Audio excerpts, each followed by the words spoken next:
todos los días un ser querido cumpleaños. Y es imposible saber qué regalo desea esa persona. Por eso no cometas el error de tratar de adivinar. Regala lo que todos quieren. Dales la libertad de escoger sus propios regalos con Vanilla Gift Card. Es el regalo perfecto.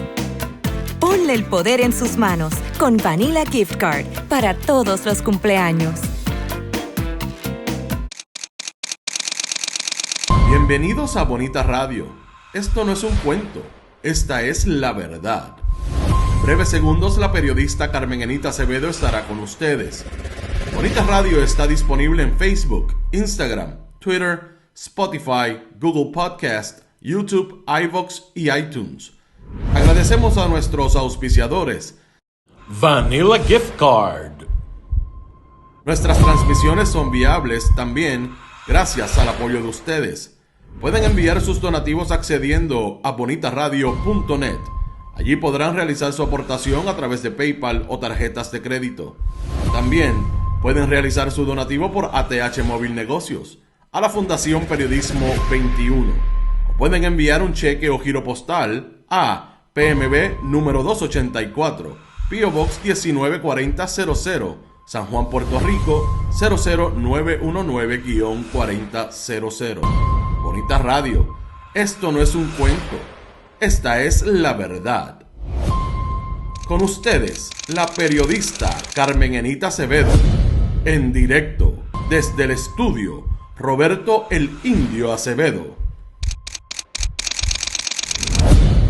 Buenos días, soy Carmen Enita Acevedo y estamos a esta hora, a las 11:06 de la mañana, en otro Esto es lo Último. Y hoy en Esto es lo Último vamos a hablar de esa intervención policíaca que hubo el martes en la noche en el área de la Ruta 66 en Carolina, donde se detuvo a un empleado del Senado de Puerto Rico, nada más y nada menos que el funcionario electo por la rama legislativa, el sargento de armas. Aparentemente, en medio de un accidente de tránsito, se le hizo una prueba de alcohol y dio punto 17. Vamos a hablar de ese incidente y sobre todo los extremos que, aunque quiso tratar de aminorar el daño que le podía ocasionar al Senado de Puerto Rico y a su figura como presidente, Tomás Rivera Schatz, madrugó la información, pero no dio todos los detalles. Vamos a hablar de dónde venía y cuáles son las certezas que hay con relación a ese asunto, que ya el funcionario pidió disculpas aparentemente precisamente tratando de manejar un asunto que le es crítico porque el presidente del Senado lo refirió a la Comisión de Ética. Vamos a hablar sobre eso, vamos a hablar sobre lo que está pasando en Estados Unidos. Le llaman los piratas del Caribe a los funcionarios federales que intervinieron, mejor dicho, ayer en una embarcación petrolera de Venezuela. Lo que está pasando en Puerto Rico con los inmigrantes y también en Estados Unidos, que deja a un joven somalí intervenido en Minnesota, después que el presidente Donald Trump tuviera las palabras que tuvo, no solamente para los funcionarios electos, en este caso Ilhan Omar, representante de ese distrito demócrata somalí, sino lo que ocurre con las intervenciones de ICE y lo que propone que le abrieron la puerta a las autoridades federales en Estados Unidos a intervenir con personas que solamente el criterio está basado en el color de su piel. Lo que pasa en Puerto Rico y lo que está haciendo la ACLU Puerto Rico, porque aquí hasta el día de hoy se han llevado sobre 1,000 personas detenidas, sobre todo hermanos y hermanas de la República Dominicana, por esa misma política migratoria del presidente Donald Trump, que ha seguido al pie de la letra el gobierno de Jennifer González, Tomás Rivera Schatz y Carlos Johnny Méndez. A todo eso vamos, pero antes voy a ustedes. Gracias por estar por ahí. Todo el mundo, Florence Ramos, Luz Díaz desde Winter Garden, Humberto López, Aixes Camilo, Adalberto, María Busobo, Drogo, Vivian Pérez, Luis Daniel Ortiz, W. Teresa, Olga Inés, Elinares, saludos y buenos días desde Florida, Mick Bernie. Bienvenido o bienvenida. Berenice también está por ahí, Carolyn Miranda, María Rodríguez, Crisi Velázquez, Criselia, saludos. Miguel Muñoz. Jay Fonseca debería darte un segmento en uno de sus programas y así Bonita Radio puede tener más exposición. Miguel Muñoz, gracias por eso. Pero obviamente ellos nos llaman cuando les interesan las coberturas de nuestras investigaciones y yo muy agradecida por eso, porque en efecto, como tú dices, amplificar la audiencia a aquellos que todavía manejan las audiencias, los programas tradicionales en los medios tradicionales y realmente me siento cómoda si voy y participo y digo hasta dónde llegamos. Y obviamente le está interesando a muchos medios tradicionales, sobre todo a programas como el de Jay, que tienen periodistas que hacen trabajo de investigación, replicar las investigaciones y dar información sobre las investigaciones que nosotros sacamos en exclusivas, y esa ha sido una de ellas, la investigación sobre los contratos de vivienda pública, que no he terminado. No he terminado. Recuerden que ustedes pueden donar a este proyecto siempre que estamos en vivo a través de este chat. Vamos a las informaciones, pero antes yo quiero decir, bendito, que Bad Bunny se cayó. Bad Bunny se cayó en medio de su primera intervención allá en México. Y lo voy a colocar solamente para decir que estas matas son bien peligrosas. Esto fue en la Ciudad de México, en el primer concierto que Bad Bunny celebra en medio de su gira. Y tengo que decir que se paró, siguió cantando, pero wow, yo siempre digo que esas matas son peligrosas porque así es. Pero bueno, nuestro Bad Bunny está en una gira que parece ser prometedora a través de Latinoamérica y que va a llegar hasta Australia. Así que va a ser interesante ver a Bad Bunny en esas. Y en Estados Unidos pasó algo en medio de lo que ayer habláramos de si María Corina Machado llegaba o no llegó. Ya estoy viendo cómo los diferentes medios tradicionales están precisamente, déjenme ver si ahora estaba pegado el video, el audio, aunque era bajito, pero bueno. María Corina Machado llegó, sabemos que con todas las incertidumbres que se planteaban, y ya veo como los medios tradicionales oficialistas están hablando incluso de los discursos de la libertad de Venezuela. Es increíble cómo mediáticamente se asume un discurso oficialista sobre esa visión, independientemente de las diferencias que podamos tener, y lo hemos discutido antes con la manera en que se ha comportado el gobierno venezolano y Nicolás Maduro. Es increíble cómo los talking points son de un lado a otro idénticos. Y en medio de todo eso, fíjense lo que hizo el gobierno de Estados Unidos ayer. Que tengo que decir que es la primera vez quizás que yo escucho o veo, porque realmente fue una réplica de mensajes a través de las redes sociales, sobre todo Twitter, que los diferentes jefes de agencia del gobierno de Estados Unidos, entre ellos el director del FBI, la Attorney General, la secretaria del Departamento de Justicia, la secretaria de la Administración o el Departamento de Seguridad, Kristi Noem, emitieron mensajes diciendo que esta es la manera en que Estados Unidos va a protegerse de lo que ha insistido es un problema de narcotraficantes en diferentes países latinoamericanos. Y en este caso hubo una interdicción directa, supuestamente a base de un esfuerzo conjunto entre todas esas agencias y la Guardia Costanera, para intervenir con un tanquero de petróleo, de crudo de petróleo, que supuestamente se utiliza para llevar petróleo de Venezuela a Irán. Y lo más que a mí me llamó la atención de todo esto, además de la propia intervención, ¿no? de cómo se dio esta operación conjunta es precisamente que cada uno de ellos, de esos jefes de agencia, incluido el secretario de Guerra, Pete Hegseth, porque también era de una de las agencias que supuestamente participaba de la operación, se vanagloriaron de este esfuerzo.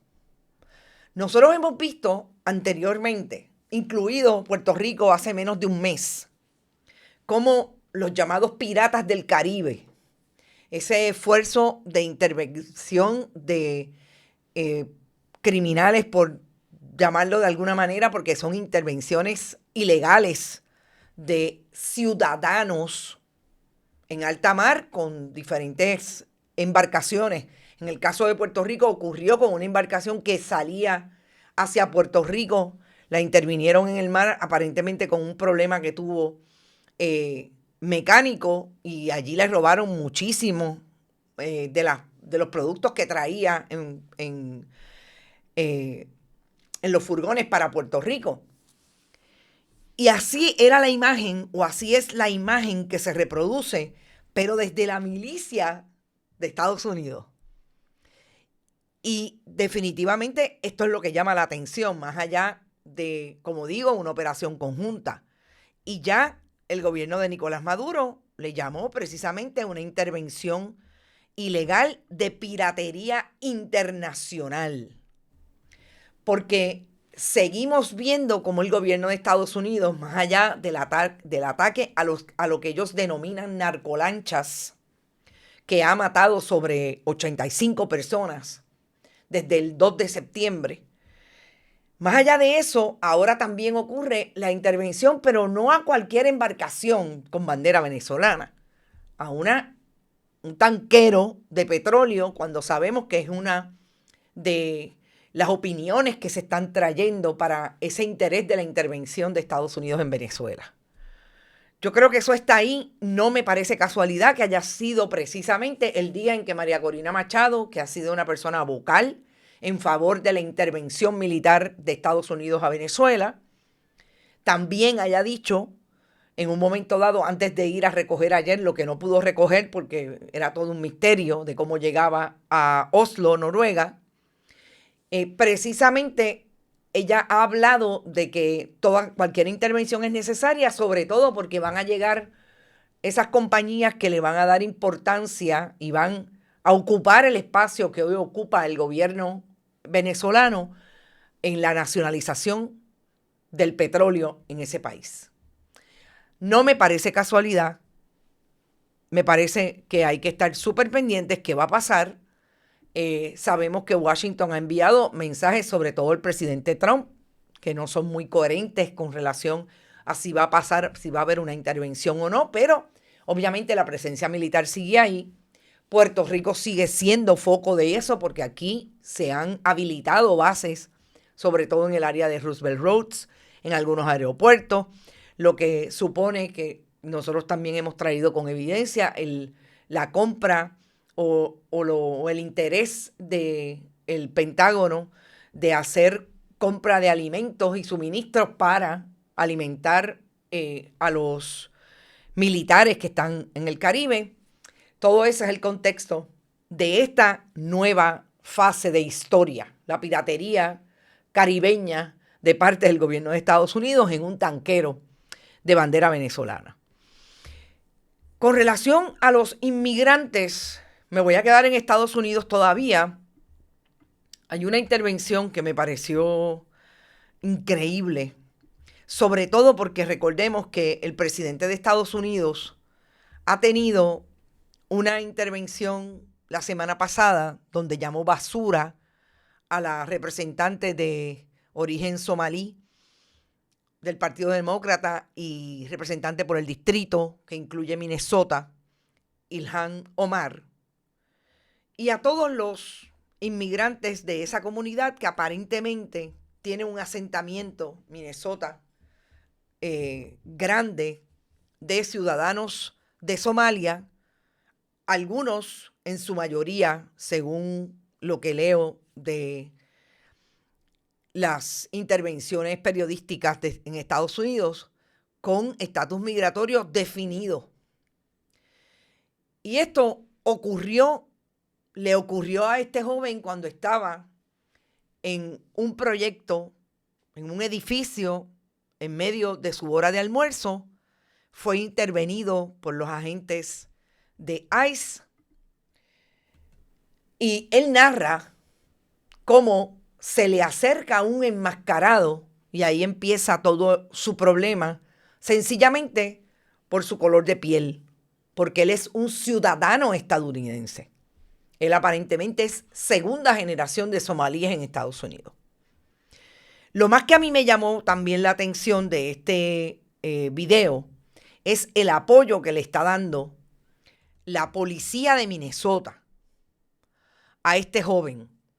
Y es el rostro de ese policía de allí, del estado de Minnesota, que revela lo impactado que está ante lo que el joven estaba narrando. Y me parece revelador precisamente porque estamos hablando de un hombre blanco, pero estamos hablando de un hombre que no puede creer, y de hecho, cuando lo entrevistaron, eso fue lo que dijo, que las autoridades federales estén teniendo este tipo de operativo para atacar a ciudadanos estadounidenses y a cualquier persona que aun cuando no tenga estatus migratorio definido, entiende él que esa es la manera de intervenir con una persona que puede estar en su proceso hacia obtener ese estatus definido, como es en la mayor parte de los casos, o en la mayoría de los casos. Y yo creo que seguimos viendo esa insistencia del gobierno estadounidense de seguir discriminando, ahora con el apoyo de Estados Unidos, porque ustedes saben que la última intervención del Tribunal Supremo estadounidense fue precisamente que no habría discriminación si el criterio que estaba utilizando ICE era intervenir con las personas por el perfil de trabajo que tenían. Específicamente, ese caso respondía a un joven que repartía comida, o sea que era era parte de un trabajo de delivery, de entregas, y sobre todo por el color de la piel. Y esa anuencia que dio el Tribunal Supremo con la acertada opinión de Sonia Sotomayor como disidente, a la que también se unieron la juez Elena Kagan y Ketanji Jackson, es la legalidad del discrimen en un Tribunal Supremo republicano que, más allá de ser republicano, responde a las políticas de Donald Trump. Y ustedes, que tenemos muchos de ustedes que viven en la diáspora, que se disemina a través del mundo, pero sobre todo en Estados Unidos, yo no me puedo imaginar los niveles de tensión que pueden vivir aquellos puertorriqueños que, como yo y como casi todos nosotros, tenemos en efecto un color de piel que, según el discrimen y según el prejuicio de un estadounidense que sigue las políticas de Donald Trump, podemos ser ciudadanos con estatus migratorio no definido. Y esto es lo que está viviendo Estados Unidos hoy. Ayer hubo una ceremonia de nacionalización en uno de los estados de Estados Unidos, que habían personas que todavía estaban allí, todavía no habían terminado su esfuerzo. Y yo quiero que ustedes sepan, no habían terminado la ceremonia, que la interrumpieron para decir que aquellos ciudadanos de los países en que Donald Trump había establecido que no debían entrar a Estados Unidos porque eran naciones peligrosas para Estados Unidos, incluidas Cuba y Venezuela, no iban a jurar. Y yo ayer decía que yo no sé si es que no están leyendo la escritura en la pared después de lo que pasó en Miami, con un candidato del Partido Republicano que apoya las políticas de Donald Trump, como es el caso de Emilio González, versus la pela por 16 puntos que le dio Eileen Higgins del Partido Demócrata en esa alcaldía de Miami, donde viven cubanos y viven venezolanos, que dice Donald Trump que el 94% de los venezolanos que residen en Estados Unidos y fueron a votar, votaron por él. Si esta no es la mejor evidencia que tiene cualquier elector de esas dos nacionalidades, de cualquiera de las nacionalidades, sobre todo de latinoamericanos que votaron por Donald Trump, de que lo que viene por encima de ustedes es precisamente ese crimen institucional. Yo realmente no sé en qué están pensando. Pero esto es lo que está planteado con las evidencias que estamos viendo de intervenciones de punta a punta, de norte a sur, este a oeste, en ese país. Y sigue siendo problemático, pero sobre todo, más allá de problemático, de una urgencia que la gente se concientice de lo que está pasando en Estados Unidos, sobre todo a un año de las elecciones electorales. Yo vi esta mañana, en medio de esa lectura que estaba haciendo de lo que estaba ocurriendo en Noruega con María Corina Machado, cómo la hoy representante republicana cubana, criada en Puerto Rico, de hecho, María Elvira Salazar, la abrazaba, porque obviamente pues ella es de las que cree que hay que intervenir en Venezuela porque hay que sacar de allí a Nicolás Maduro porque es un narco comunista, etc. Y yo decía, y María Elvira Salazar está bien contenta, realmente siente que no va a pasar nada con ella. Esas son las lecturas que yo creo que son importantes que se hagan hoy en Estados Unidos, sobre todo aquellos que votaron por María Elvira Salazar y todos los que creen en las políticas de Trump y están devolviendo a los cubanos, a los venezolanos, precisamente porque no los quieren allí, porque ellos alegan que son eso, narcocomunistas, entre otras motes que son terribles también. Jorge López dice, un joven ciudadano estadounidense de Minnesota, exactamente. Saludos, Ariel Cartagena. Buenos días, Meribe Martínez, Víctor Cruz. Hace años una ciudadana americana de familia italiana me dijo que su padre, nacido en Italia, comentó que había parte de los Estados Unidos a los que no quería ir. No lo dudo. Es que parece que está difícil. Olguinés, gracias por tu aportación. Edgar Gómez, saludos. El sábado voy para DC, dice María Busó, para un recital de Navidad y voy a usar el metro. Soy de raza negra. Veremos qué me sucederá cuando llegue a la estación del tren. Ten mucho cuidado y ojalá que no vayas sola. Siempre, recuerda, lo más importante, no vayas sola y que todo el mundo tenga sus celulares a la mano. Pasa algo, alguna intervención, todo el mundo con calma, tratando de manejar la situación y grabando. Súper importante, María. Yo espero que no pase nada. Me acuerdo del padre de María Elvira Salazar, murió joven de cáncer, dice Víctor Cruz. No sabía. Bueno, vayamos entonces a lo que está pasando en Puerto Rico con ese mismo tema de inmigración. Nosotros hace unas semanas trajimos información de este video que tiene que ver con una intervención precisamente en el área de Capetillo, en Río Piedras, donde hay una comunidad grande de los hermanos y hermanas de la República Dominicana. En esa intervención hubo como 12 arrestos y en medio de esos arrestos que se utilizó taser, se le dio y se empujó a una mujer embarazada con 38 semanas. Esa mujer incluso tiene una querella hoy contra los agentes de ICE. Ayer la ACLU, la American Civil Liberties Unión Americana de Libertades Civiles, radicó en el tribunal su alegato con relación al famoso pleito de pedido de la citación que supuestamente ICE le entregó, y la agente Rebeca González, ¿cómo olvidarla?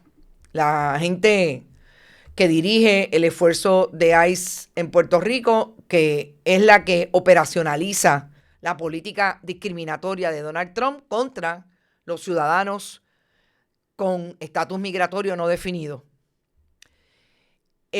Cuando le entregó supuestamente al Departamento de Transportación y Obras Públicas una citación para que entregaran todo lo que tiene que ver con la ley 97 del 2013, que le dio posibilidades a los ciudadanos con estatus migratorio no definido a tener una licencia de conducir como método de identificación, y que establece la propia ley que la información que da esa agencia no puede ser utilizada para discriminarlos, ni tampoco para completar o traer esfuerzos de inmigración, de procedimientos de inmigración que se esté dando en una agencia.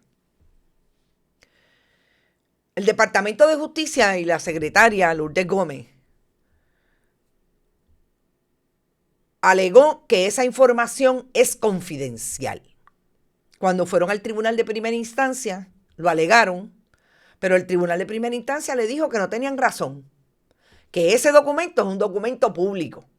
Por ende, ordenó el tribunal que se entregue no solamente toda la información que le entregaron a las autoridades federales sobre 6,000 documentos de esas licencias de conducir, es decir, la información confidencial de 6,000 personas con estatus migratorio no definido que lograron esa identificación oficial del Departamento de Transportación y Obras Públicas, y que le entregaran todo lo que le hubieran entregado a esa agencia federal por supuestamente haber una citación de parte de la autoridad federal. Entonces, insiste el gobierno de Jennifer González en que no le va a dar la información. Recurrieron de esa decisión del tribunal de primera instancia que le dio la razón a la ACLU, fueron al tribunal de apelaciones y ahora la ACLU está diciendo, mire, tribunal, en efecto, los demandantes nunca, los demandados, porque ellos fueron demandados por la ACLU, nunca han demostrado por qué ese documento es confidencial. Y ese documento es susceptible a información pública bajo la ley de transparencia. Lo pedimos y eso es lo que queremos, que nos digan cuál fue la citación que dio pie a que le dieran toda la información a la autoridad federal. El Departamento de Justicia insiste ante el Tribunal de Apelaciones. Pero yo creo que una de las cosas más importantes que se da alrededor de esta información que trae la organización que vela por los derechos civiles y los derechos humanos es que a este momento, realmente al 26 de noviembre, según me da información la ACLU, el gobierno de Estados Unidos ha intervenido con 1,431 personas arrestadas por estatus migratorios no definidos. No olvidemos que nosotros hemos visto sobre todo el caso de la mujer dominicana que estaba en proceso de obtener su estatus migratorio definido. Tenía residencia de trabajo, un permiso de trabajo, y fue arrestada en Cabo Rojo después que un alcahuete del alcalde, guardia municipal, fue y llamó a las autoridades del Border Patrol y les dijo, llévatela. Y estuvo en un limbo por espacio por lo menos de 2 semanas entre Miami y Texas. Esa regresó Esa tuvo posibilidad con un abogado que estuvo pendiente, incluso la ACLU también estaba pendiente de ese asunto. No sabemos de los 1.431 que han sido arrestados, cuántos se han quedado en Puerto Rico, si alguno, o cuántos están hoy en ese mismo limbo. Estamos hablando de gente que fue posible que los detuvieran porque el gobierno de Jennifer González le abrió la puerta al gobierno federal para dar información de esas personas a través de esa ley que procuró el gobierno de la administración de Alejandro García Padilla. Yo creo que eso es importante decirlo porque si así como estamos hablando de ese montón de cubanos y venezolanos con estatus migratorio no definido o definido, que creyeron en las políticas de Trump y le dieron el voto, así mismo hicieron los dominicanos en Puerto Rico.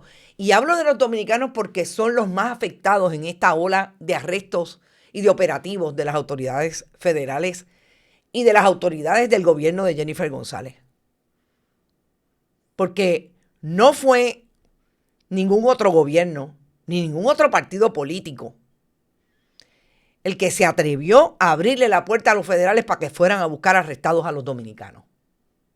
Fue el gobierno de Jennifer González, el gobierno de Carlos Johnny Méndez y de Tomás Rivera Chats, que se atrevieron, igual que Miguel Romero, a pedirle el voto a los dominicanos en el 2024. Y ahí estuvieron y se los dieron, sobre todo en San Juan.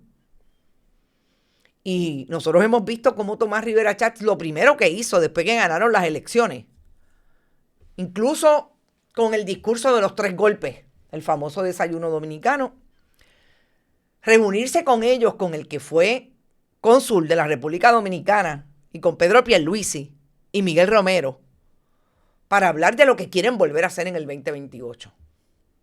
Yo espero que a los dominicanos no se les olvide quiénes son sus verdugos. Porque los arrestos, hay infinidad de fotos, pero sobre todo de videos de cómo los van a buscar.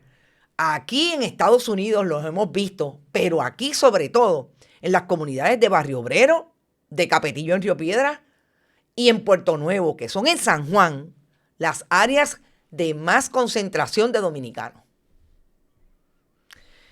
Y el tema de la ACLU también es importante porque además que nos deja ese número 1431 fuera de toda duda, también nos debe dar luz de cómo va a resolver el Tribunal de Apelaciones, que también está lleno de miembros del Partido Nuevo Progresista, que responden, y en muchas ocasiones los hemos visto respondiendo, en otras no, pero en muchas ocasiones los hemos visto sin mucha balanza de la justicia a favor del Partido Nuevo Progresista.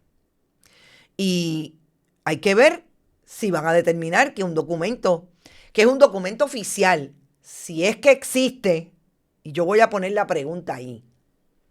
Yo no sé si ese documento existe y por eso es el problema que tiene el Departamento de Justicia y el DTOP, porque ellos fundamentaron la información, entregar la información al hecho de que le entregaron una citación del gobierno federal, de la fiscalía, de un gran jurado. Lo dudo de un gran jurado. Pero ellos alegan que hay una citación y que ellos no se podían negar. Y Jennifer González no ha vuelto a decir nada y tampoco el secretario del Departamento de Transportación y Obras Públicas. Si existe, el Tribunal de Instancias dice lo tienen que entregar. Es un documento público. Vamos a ver si existe o no existe. Y finalmente, yo quiero hablar de lo que ayer nos sorprendió con una historia que trató de colocar primero Tomás Rivera Chats para, en ese esfuerzo, tratar de controlar los daños que le puede causar y que definitivamente le causaría el hecho de que le arrestaron a su sargento de armas en medio de una intervención de tránsito. Martes en la noche, en el área de la Ruta 66. Yo quiero ir primero precisamente a lo que dice este mensaje de Tomás Rivera Chats, que fue lo que nos sorprendió ayer por la mañana, cuando lo colocó en sus redes, y voy a buscar la hora porque me parece que es súper importante la hora, precisamente por lo que dice Tomás Rivera Chats cuando trae esta información. Cuando Tomás Rivera Chats publica, obviamente, yo creo que el primer análisis que hay que hacer aquí es que Tomás Rivera Chats lo hace para tratar de dar adelante específicamente, y ustedes saben que Tomás Rivera Chats tiene la mala costumbre de, para evitar, bueno, y no lo puede evitar, de colocar imágenes en sus mensajes en lugar de hacer las historias en en la misma red de Twitter o X. Este mensaje lo colocó a las 9:03 de la mañana. A las 9:03 de la mañana, obviamente lo primero que hay que hacer es autenticar la información. Él dice que se me acaba de informar que anoche fue intervenido por la policía el sargento de armas del Senado, Manuel Vélez, la comba.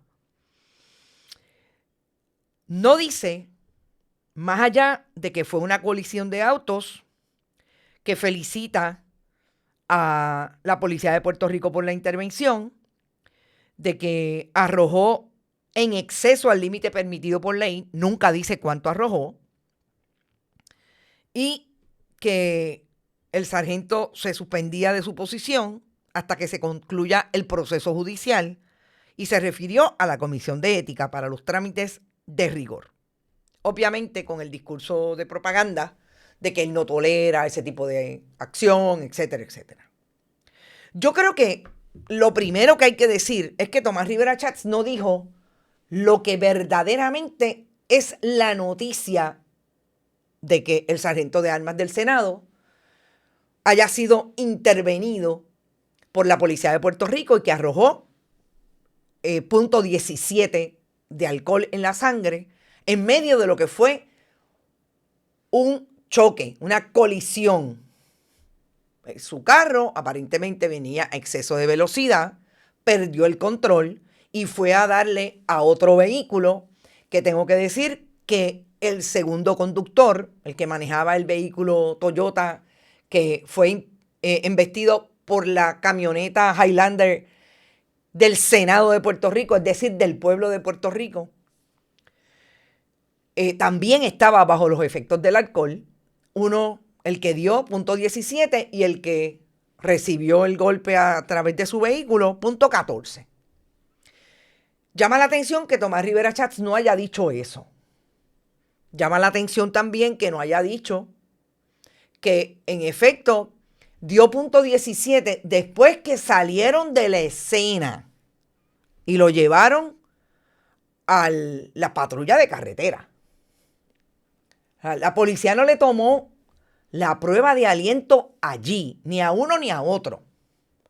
Se la tomó en el lugar donde la policía de Puerto Rico tiene el famoso intoxilizer. Rarísimo, porque sabemos y hemos tenido múltiples llamadas e informaciones relacionadas de gente, incluso en los bloqueos, que se le practica en el mismo lugar del accidente o de la intervención, porque puede haber motivo fundado de un policía, no tiene que haber ocurrido un accidente, aquí ocurrió un accidente, para que te paren y a base de ese motivo fundado le dicen a la persona, bájese, y le practican la prueba de alcohol. Eso no ocurrió aquí. Primera sospecha. Tampoco ocurrió que la policía de Puerto Rico tuviera bien temprano por la mañana ese informe de querella. Pero me dicen los colegas que trabajan allí todos los días que en la policía de Puerto Rico hace mucho tiempo está habiendo muchos problemas con relación a la información que surge de lo que ocurre en las querellas de tránsito. porque no surgen como otras querellas y otros informes. De hecho, yo llamé ayer a la policía. Todavía estoy esperando que me devuelvan la llamada para darme la información.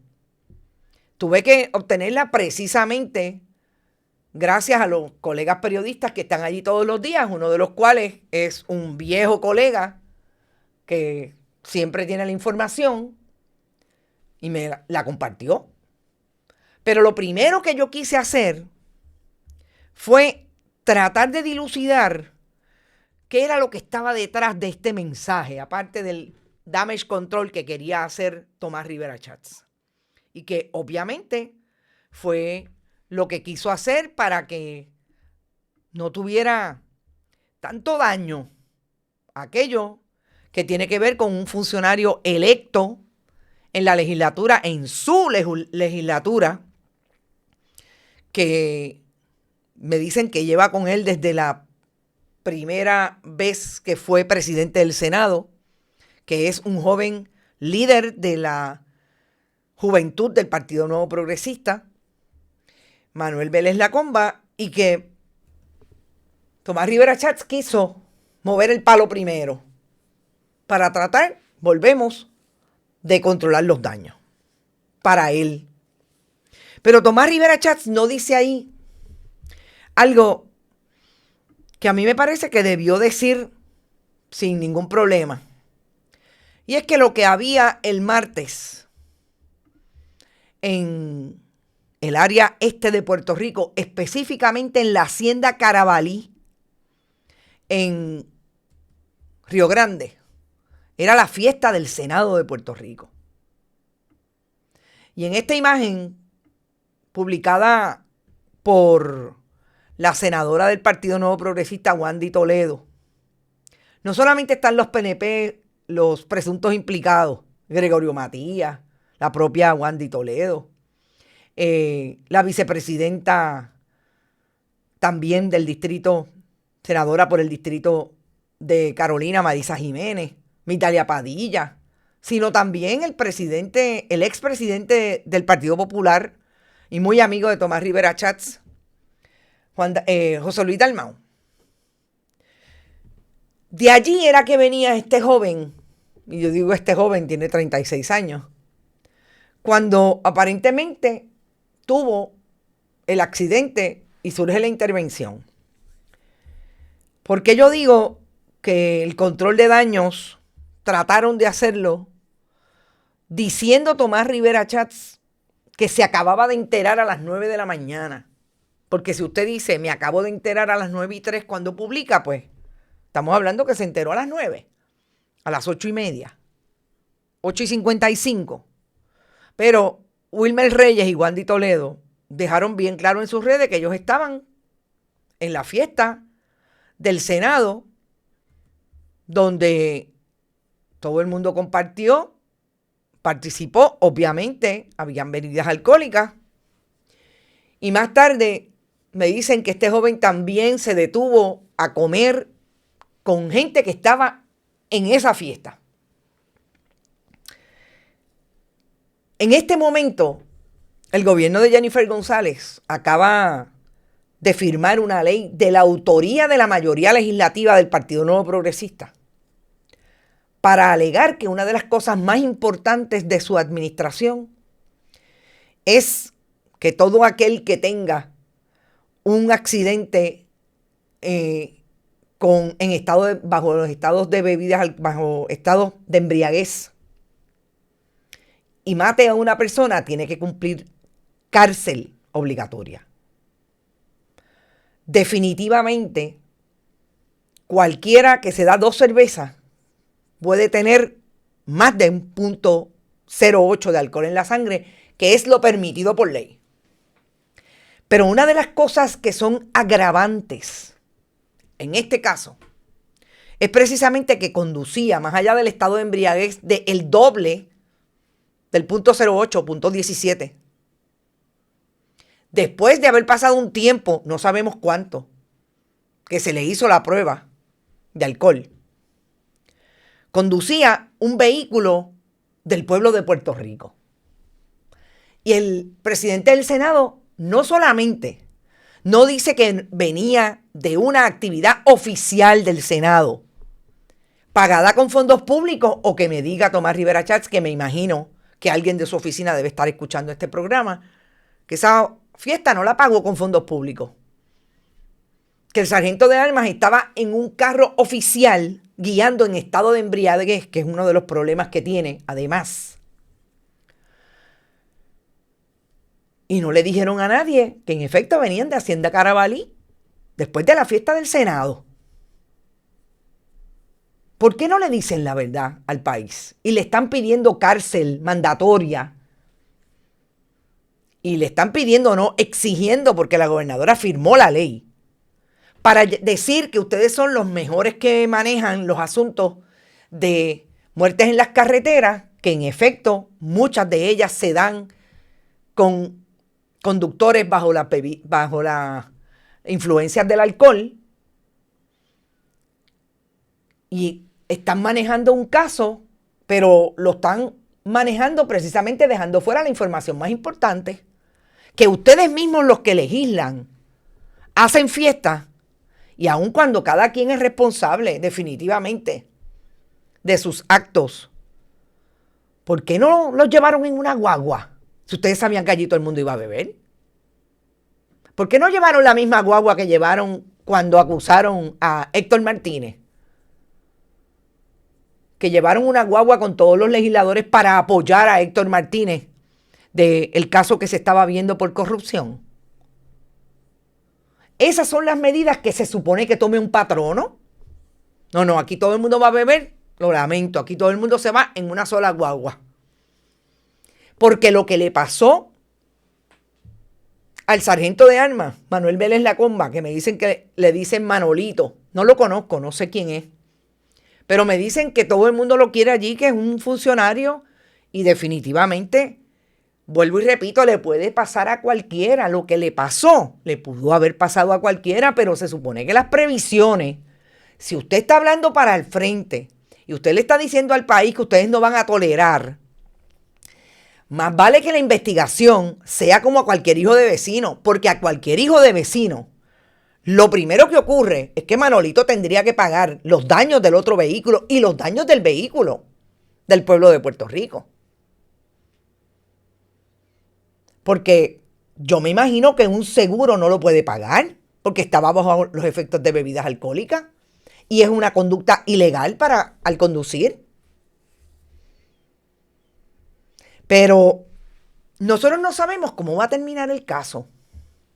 Pero hay que traerle la pregunta antes, porque de la misma manera que Tomás Rivera Chats escondió información cuando descubrió y quiso manejar el asunto y tratar de evitar los daños, de la misma manera la gente se cuestiona si este caso lo van a atender igual que a cualquier hijo de vecino.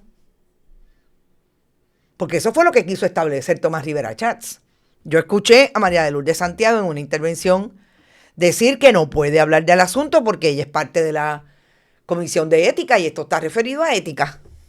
¿Qué va a hacer la Comisión de Ética? Que en la Comisión de Ética se activa. Hay funcionarios, hay electos, en este caso hay senadores de mayoría, de minoría, e incluso los dos independientes. Yo creo que es importante decirlo porque a mí lo que me molesta y me parece que el país tiene que aquilatar correctamente las palabras de Tomás Rivera Chats es lo mucho que le gusta juzgar a Tomás Rivera Chats, lo mucho que le gusta hacer así y matar a la oposición política. Sobre todo, ayer volvió a hacer una referencia a los periodistas que él considera sus enemigos. Cuando habla de ellos, que se refiere incluso con palabras soeces, pero cuando habla de los de ellos dice la mitad de las cosas. Diga lo que es. Dígale la verdad al país que venían de Hacienda Carabalí y que ahora le tiene que decir al país si va a pagar con fondos públicos y qué van a hacer. deferente al proceso judicial, Tomás Rivera Chats. Si lo primero que tiene que pasar es que lo acusen, todavía no lo han acusado. Que de hecho, me parece que ahí no hay ninguna irregularidad en un cuerpo policíaco que no tiene policía. Los policías no podían correrse el riesgo de dejar a saber si todo el área sin policías anoche para ir a llevar un caso de 2 personas que estaban bajo los efectos de bebidas alcohólicas y tuvieron un accidente. Pero que obviamente el que lo provoca es el que está conduciendo el vehículo público, que es el sargento de armas y que da por lo menos 3 puntos adicionales a lo que dio el que recibió el golpe. El problema es el agravante que tiene, es la embriaguez definitivamente. Pero vamos a decirle la verdad al país, pero usted no se supone que son los más transparentes y los mejores que gobiernan cada vez que barren o cada vez que ganan. Eso era lo que habríamos esperado. Y pues sí, venían de Hacienda Carabalí. Yo quería que lo tuvieran claro porque me parece que no es posible. No es posible decirle la mitad al país. Dice Nicolasa, ¿con quién fue que chocó? Con un caballero de 44 años, vecino de Trujillo Alto. Los dos venían hacia San Juan. Que honestamente, tengo el nombre, Rafael Vargas entiendo que se llama. No tengo información de quién es, si era parte de la fiesta, etc. ¿Y con quién fue que chocó? Dicen con otra empleada del Senado que también estaba ebria. No fue un hombre.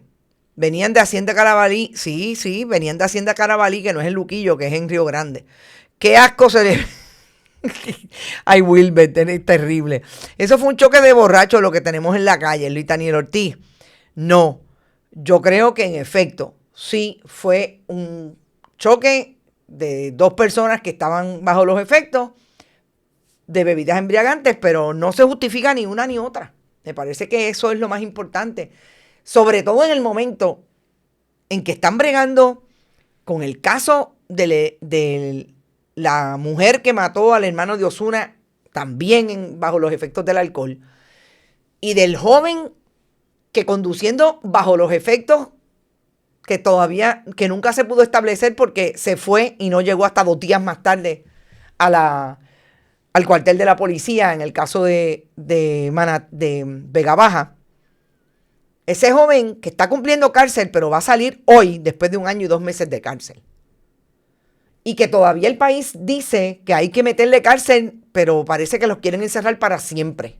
Vuelvo y repito. O sea, esta no es la rehabilitación.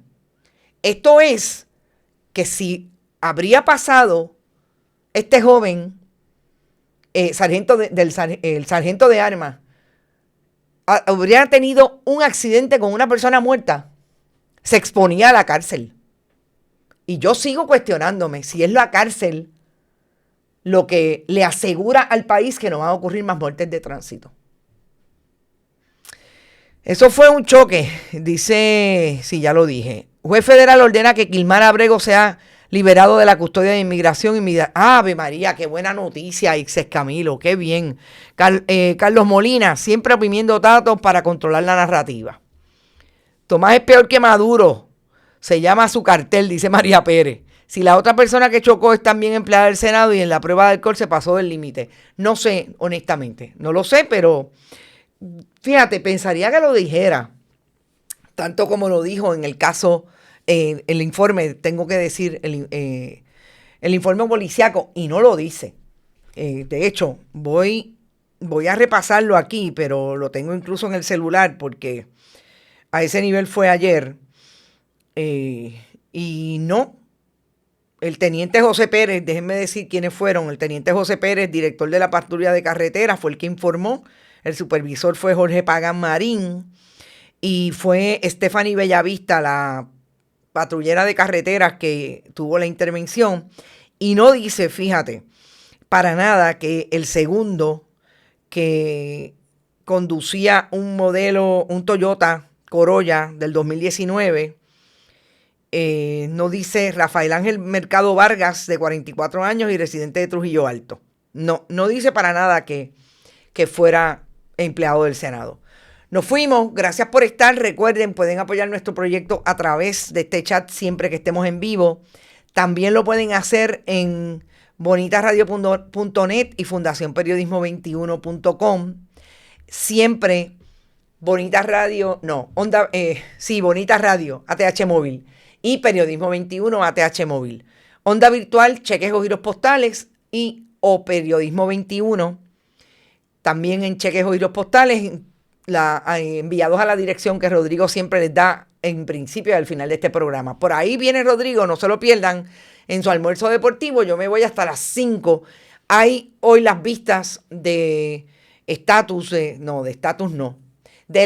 realmente de la reforma del Código Electoral que quiere el partido de mayoría nuevo progresista. Y hoy son las vistas para recibir los comentarios de todos aquellos, incluidos partidos políticos, sobre ese código electoral. Así es que vamos a estar pendientes a eso y nos vemos a las 5. A las 5 no tenemos un programa de noticias tan serias como es el asunto del código. Nos vamos a tratar de reír un poco con María Estela Gross, que viene a las 5 en Hoy el Punto Eres Tú. Así que no se lo pierdan. Nos vemos ahorita. Buen provecho. Este programa fue traído a ustedes por Vega Coop, de tu lado siempre. No olvide que puedes realizar sus donaciones a través de ATH Móvil Negocios, a Bonitas Radio o a Periodismo 21. O puede acceder a nuestra página de internet bonitasradio.net y donar a través de PayPal o tarjetas de crédito. También puede enviar cheques o giros postales a nombre de la Fundación Periodismo Siglo XXI, PMB 284, P.O. Box 194000, San Juan, Puerto Rico 00919-4000. Bonita Radio, esto no es un cuento, esta es la verdad.